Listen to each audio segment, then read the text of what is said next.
can rack it from the bottom. However, if you're going to pick it up from the ground, make sure you pick it up in good form. Otherwise, the position that the plates put the bar on your shins is about where you're going to focus on doing this, even if you just have the bar. So about mid-shin is going to be your depth.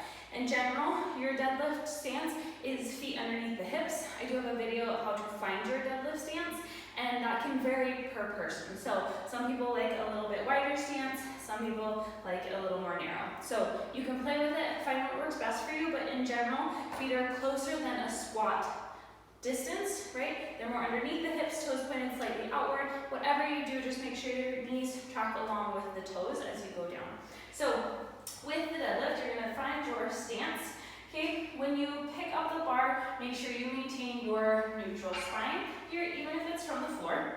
Your grip is going to put your hands outside your knees. So when you come down, right, if you pick up the bar and you use your thumbs here to measure outside your hips, that is, right, gonna leave you room for your knees to push out. Okay, so usually, if you come here, okay, come down, pick up the bar, right?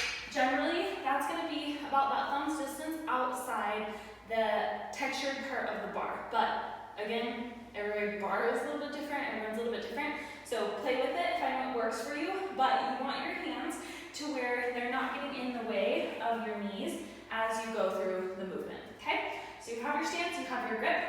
If you're starting from the floor, okay, you're gonna do this while you're down. If you're starting up, you're gonna do it while you're up. So you're going to brace, breathe in, create tension. You're going to break this bar in half or wrap your elbows back, which engages the lats and the shoulders.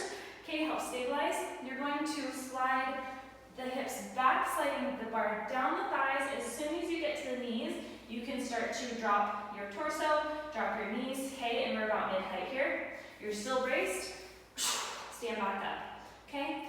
If you're starting from the bottom, you're gonna start all of that from the floor.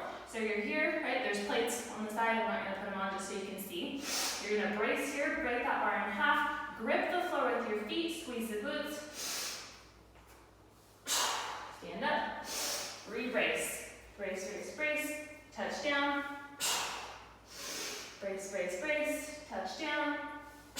Okay, if you get to the bottom and you need to either reset your grip or reset your positioning, find more tension, whatever it is, you can set it down.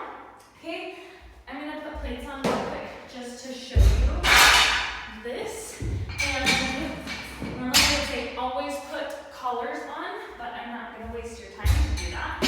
So, from here, right, step up to the bar. My floor's uneven. Step up to the bar. Keep it as close to you as possible, okay? From here, you're coming down like you already have the weight in your hands. Hips go back, grab onto the bar, pull it back towards you. Break that bar in half, find tension. Find tension from the floor. So when you go to lift, you don't want to be slack here and then pull up. You're going to create tension, feel the weight of the bar, brace, hoop, then lift. Slide back. Right, if you need to reset here, brace, squeeze, reset, brace. Okay, make sure you don't lean back. I see that way too often. Keep the shoulders engaged, pull the hips through, and drive the head, spine long through the ceiling, okay? Hinge back. Toes stay gripping, do not rock back on your heels. The other thing I want to touch on is at the bottom, okay? There's a touch and go, right? You can touch down, drive right back up. That's going to give you a little bit of bounce from the bottom. So quick reps, okay? Usually the heavier it is, you're going to need to reset. The other thing is your grip, okay? Ideally take an overhand grip for as long as possible. Usually that's the determining factor of whether you can lift more weight. You're going to fatigue out of your grip faster than you're going to fatigue the rest of your body. So once you start to lose your grip, you can take an alternating grip. So one forward, one over the top. Sorry, one underhand, one overhand, or supinated ready, okay?